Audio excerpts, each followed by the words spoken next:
Hi guys, Josie Moon here with Mighty Moon Medicine.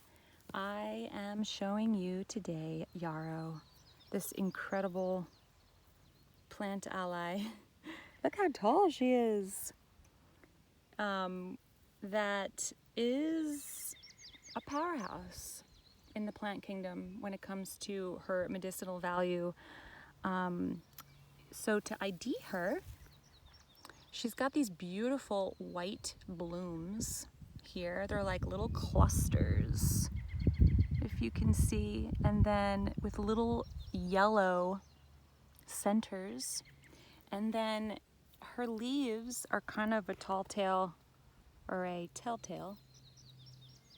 You can really identify her by her leaves because they are like little ferns. She's achillea millefolium.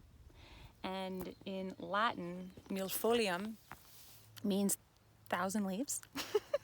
Mil, at least in Spanish, mil is 1,000. And folium for sure comes from leaves. So Yarrow is incredible. Here's my basket of blooms here. There it is. And Yarrow is such a warrior. Yarrow, I like to call the blood regulator, right? We talk about all these regulations and how these plants come in and like regulate in like a good way, in like a boss kind of bouncer way to like make sure that our systems are functioning properly. So she's a blood regulator in that she has the ability to stop and start bleeding in our bodies.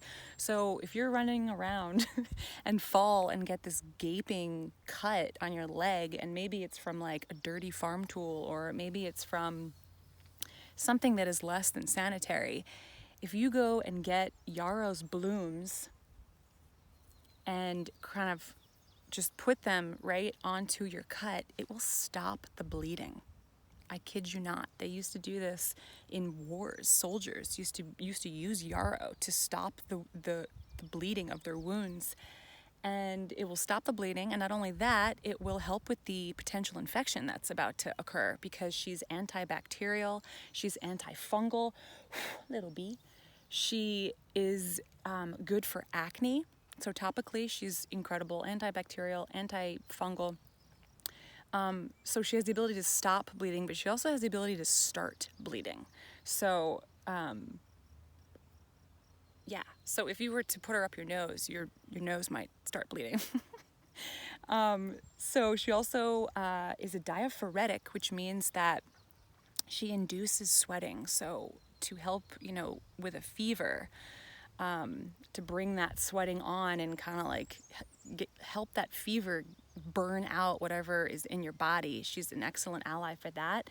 She's also, so for the starting of the bleeding, if you are waiting for your moon cycle to start, and unless you're pregnant, but if you're not pregnant and your period is late, have some Yarrow tincture or some Yarrow tea, and that will get that will get things moving. She's also a tonic for the uterus in that she gets the uterine walls kind of ready to release the blood and everything that gets omitted during a woman's menstrual cycle. What else? Yarrow, the bleeding, antifungal, antibacterial.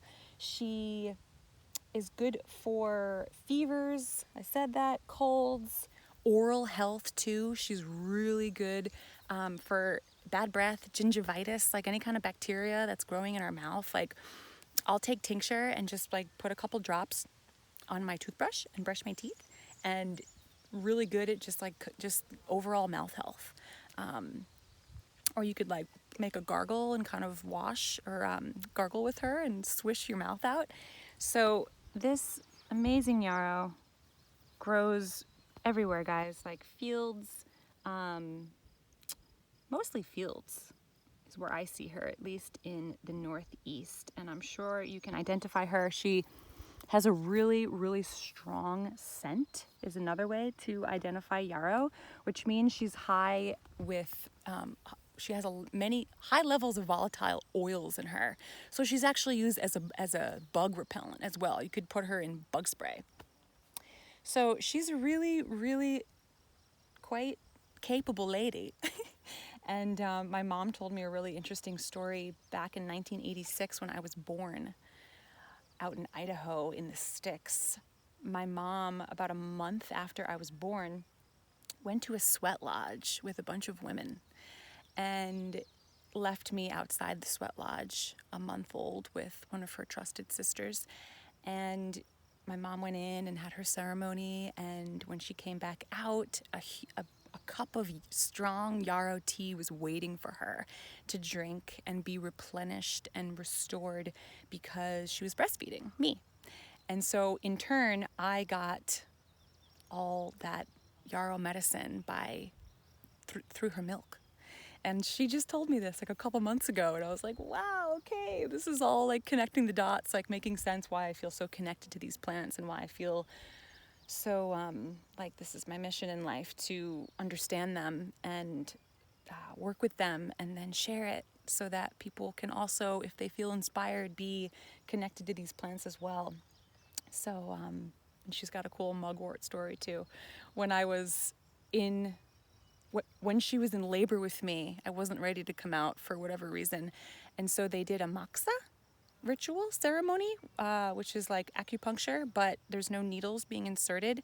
They use mugwort. They smoke mugwort, light mugwort, and place it over different points of the body and kind of fan it, and it goes into the pores. And I was born. So all of these awesome plant experiences happened to me from a very early age. But anyway, yarrow. Now she's drooping. So I've got my basket. I'm going to go pick a bunch more, and I'm going to make some amazing yarrow tincture and just to share with you guys.